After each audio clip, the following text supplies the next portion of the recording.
There's several ways it seems to me that Twilight is the culmination of a lot of social programming and mind control subliminally put into popular entertainment that's been evolving for decades, at least since the first vampire stories of the modern era and Dracula and so on, late 1800s. The differences, and the one piece of the puzzle I've been looking for a long time, have to do with cloning.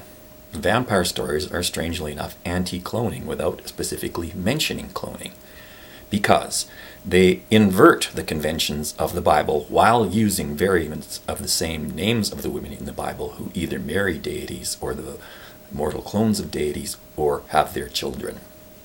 I've done a video about this, how all the names are El or Ah based, and that they become extremely common recently in popular entertainment, everything from Rachel in Friends to Anna in Frozen and 50 Shades of Grey.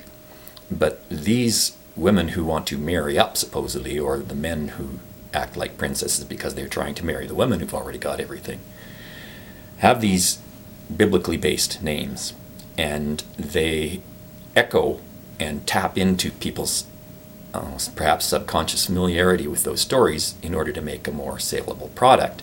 But they do the opposite of what the biblical characters do. Twilight is about wanting to marry the vampire and having hybrid children with the vampire. But in the biblical stories, these are not hybrids at all. They're clones. They're exact copies of the deity.